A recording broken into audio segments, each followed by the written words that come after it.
एक बार एक युवक गौतम बुद्ध के पास आया और बोला कि बुद्ध, मेरे मन में इतने गंदे विचार क्यों आते हैं। मैं नहीं चाहता कि मेरे मन में गंदे विचार आए, पर मेरे मन में हमेशा काम वासना के विचार चलते रहते हैं और मैं इनके बारे में सोचकर बहुत परेशान हूँ।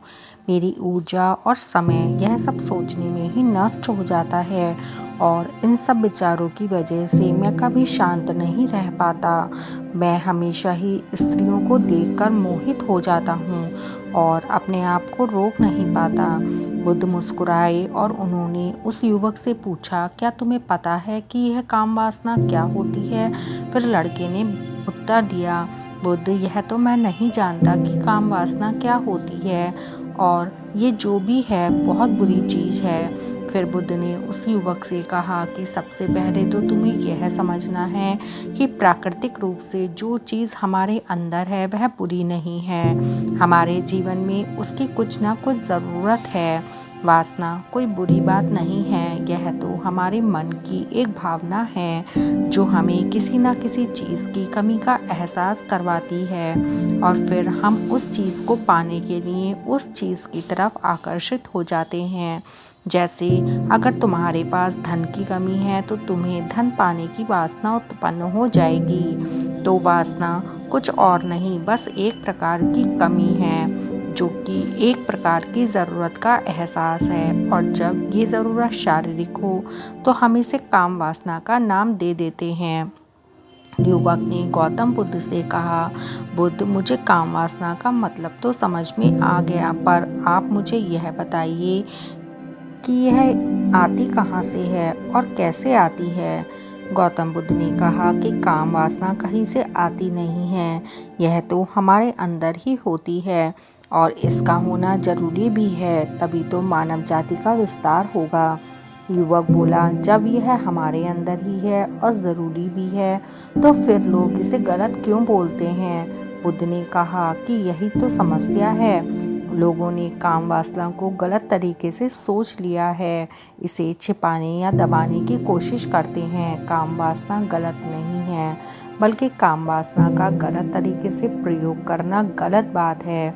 लोग जिससे प्रेम करते हैं बस उसी के लिए जीने लग जाते हैं, उसे पाना ही अपना लक्ष्य बना लेते हैं और उसी के बारे में हमेशा सोचते रहते हैं, पर यह सब गलत है। बुद्ध ने युवक से कहा, क्या तुम्हें पता है कि जानवरों में भी काम वासना होती है?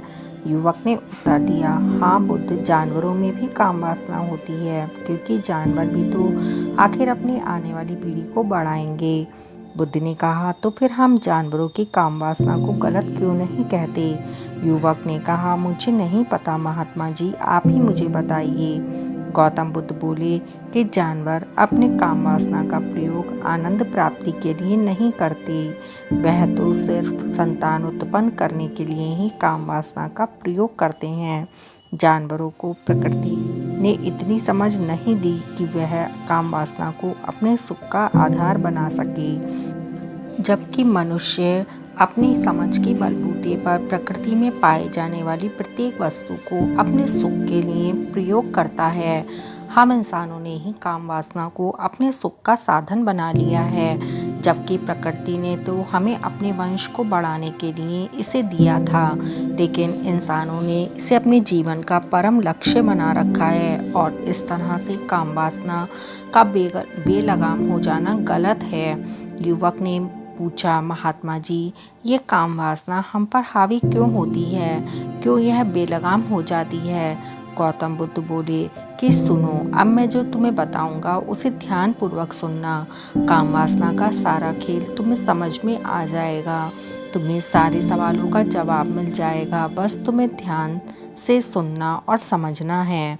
फिर गौतम बुद्ध युवक को बताना शुरू करते हैं कि एक बार की बात है, एक आश्रम में गुरु और उनके शिष्य रहा करते थे। उस आश्रम का एक शिष्य जिस गांव में भिक्षा लेने जाता था, वहां रास्ते में एक नदी पड़ती थी, जिससे रोज उसे उसी रास्ते से भिक्षा लेने जाना पड़ता था। एक दिन उसने देखा कि एक लड़का पेड़ के पीछे छिपा है। वह उस लड़के के पास गया और उससे जाकर बोला, भाई, तुम इस पेड़ के पीछे छिपकर क्या देख रहे हो? लड़के ने कहा, अरे तुझे दिख नहीं रहा क्या कि मैं क्या देख रहा हूँ?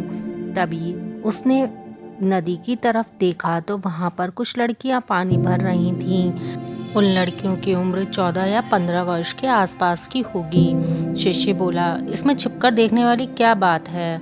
तब वो लड़का शिष्य की तरफ देखकर उससे बोला, तुम्हें दिखाई नहीं दे रहा कि कैसे ये परियां नदी से पानी निकाल रही हैं? जरा इनकी अदाओं को तो देखो, इनके शरीर को देखो, उनकी पतली कमर मटके को उठाते समय बल खाती है और उनके बाल उनकी कमर पर कैसे लहरा रहे हैं, मानो सुंदरता बिखरी पड़ी हो। शिष्य ने फिर नदी की तरफ देखा। अब की बार वो उन्हें देखता ही चला गया। वह भी छिपकर अब उन लड़कियों को देख रहा था। तभी अचानक से वह अंदर से कांप गया और उसने कहा कि मैं यह क्या कर रहा हूँ? जो कर रहा हूँ वो सही नहीं है, मुझे यहाँ से चले जाना चाहिए। फिर वह जल्दी से वहाँ से चला जाता है और आश्रम पहुँच जाता है। आश्रम में जाकर वो अपने काम में लग गया, लेकिन अभी वह जो देख कर आया था वह दृश्य बार बार उसकी आंखों के सामने आ रहा था। उसके मन में बार बार वही दृश्य चल रहा था। उसका मन वही सब कुछ देखने के लिए ललायत हो रहा था।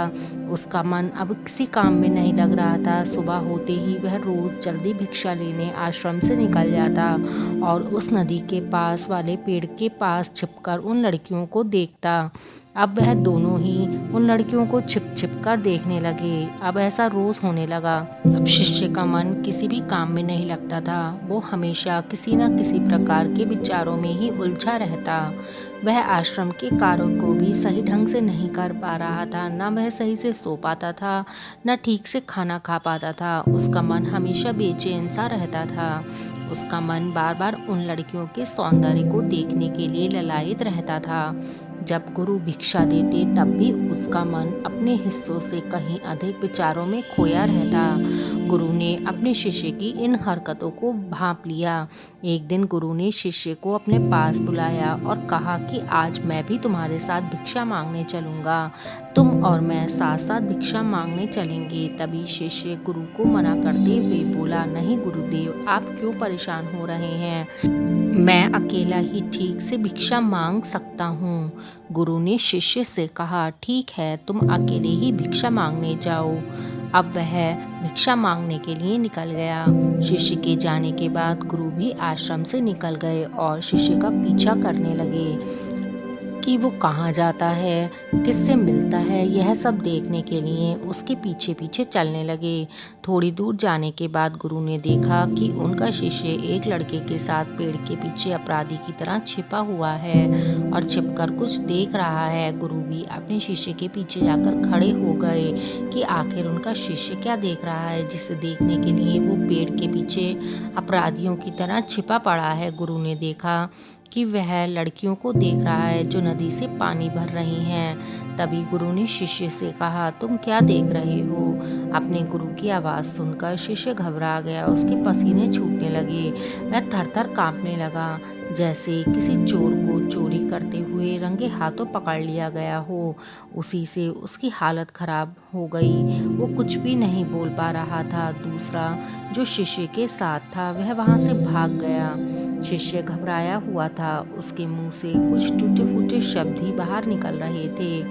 वो अपने गुरु से नज़र भी नहीं मिला पा रहा था। गुरु ने शिष्य की तरफ देखा और कहा, मेरा शिष्य तो निर्भय था, उसे किसी भी चीज़ का डर नहीं था, लेकिन ये क्या, तुम्हारा तो डर के मारे बुरा हाल है। शिष्य बोला, गुरुजी, मुझे माफ़ कर दो, इसमें मेरा कोई दोष नहीं है। इस लड़के ने मुझे बहका दिया था। मैं आपसे वादा करता हूँ कि आज के बाद मैं ऐसा दोबारा कभी नहीं करूँगा।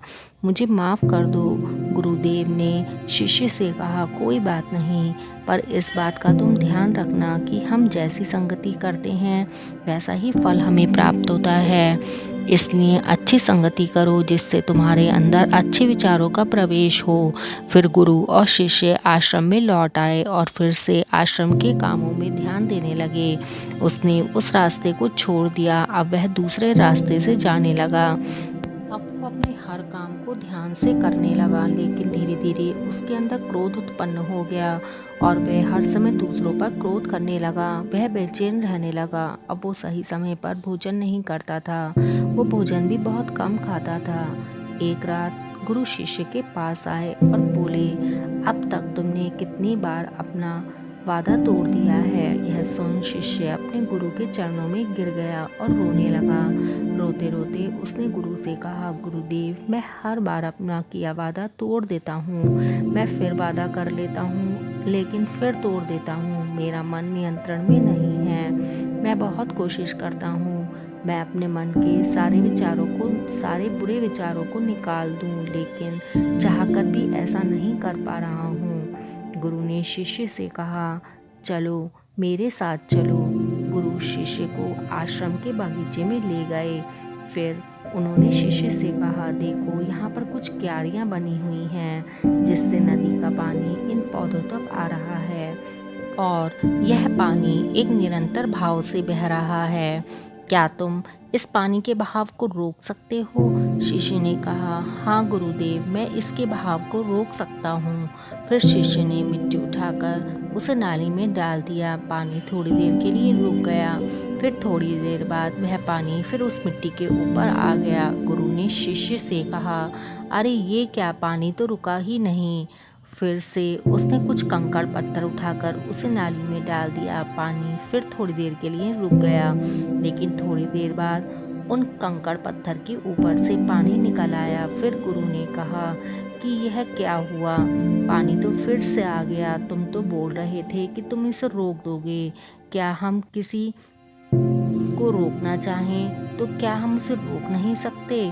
तब शिष्य ने कहा, कोई बात नहीं गुरुदेव, मैं इस पानी को आपको रोक के दिखाऊंगा। फिर वह एक बड़ा सा पत्थर ले आया और उसने उसे नाली पर डाल दिया। पानी रुक गया। शिष्य ने गुरु से कहा कि देखो गुरुदेव, मैंने कहा था ना कि पानी को मैं रोक दूंगा।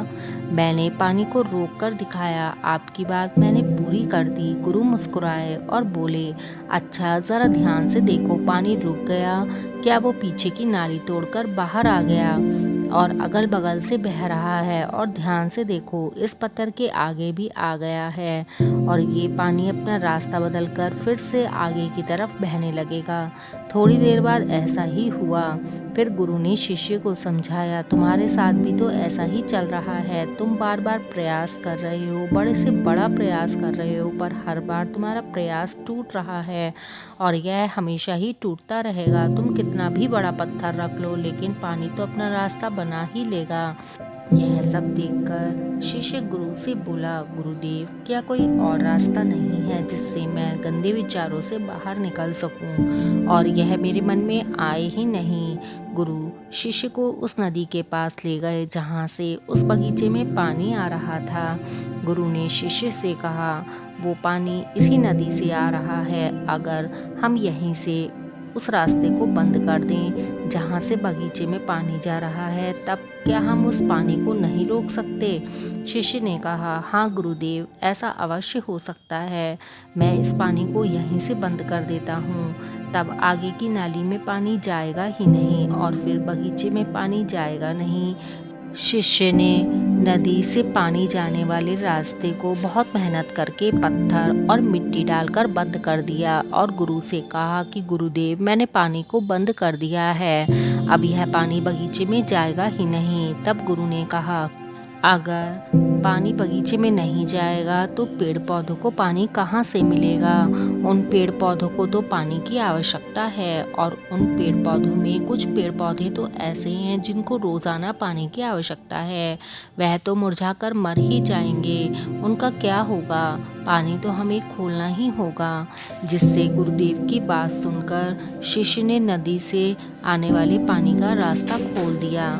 तब गुरु ने शिष्य से पूछा कि अगर हम इस नदी के पूरे पानी को बगीचे की तरफ मोड़ दें तब क्या होगा? शिष्य ने जवाब दिया, गुरुदेव, वहाँ पर जितने भी पेड़ पौधे हैं वो गलकर नष्ट हो जाएंगे, वहाँ पर कुछ नहीं बचेगा। फिर गुरु मुस्कुराए, तुम इस बात को समझो कि हमें किसी भी चीज़ को रोकना नहीं है, बस हमें संतुलन बनाए रखना है।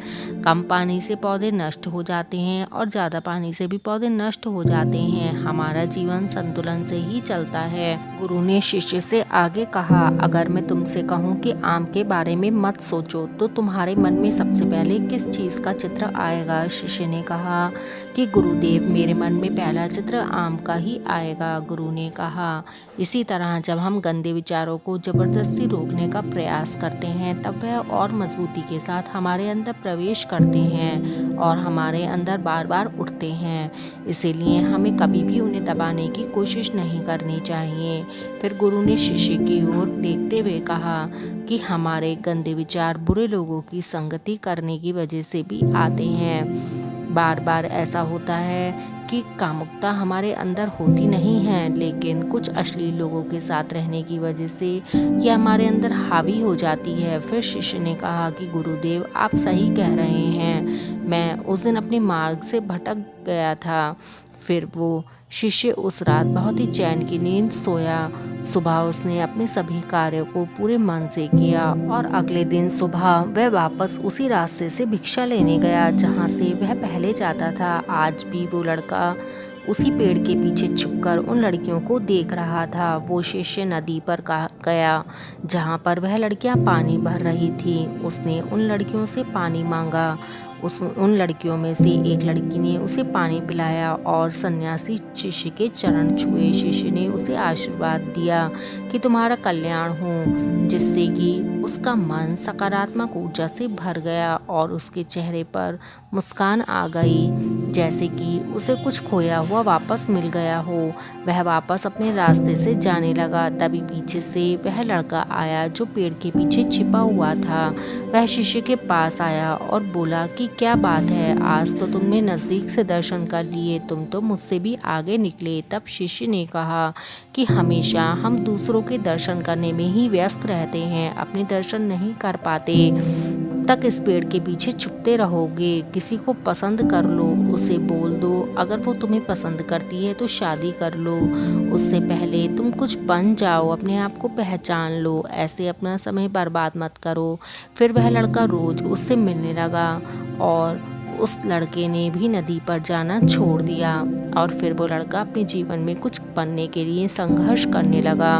तुमने देखा संगति का असर क्या होता है। अपनी संगति को बदलो, अपने विचारों को बदलो। बुद्ध ने युवक से पूछा कि क्या तुम्हारे सारे सवालों का जवाब मिल गया। तब युवक ने कहा कि हाँ महात्मा जी, आपका बहुत बहुत धन्यवाद।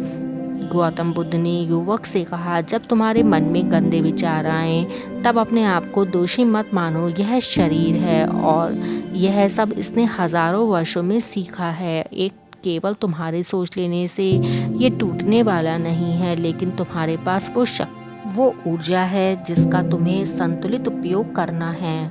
तुम एक जीवित ऊर्जा हो जो कुछ भी अनुभव करने के लिए स्वतंत्र है, जो निर्माण करने के लिए स्वतंत्र है। इसलिए तुम अपने आप को पहचानो।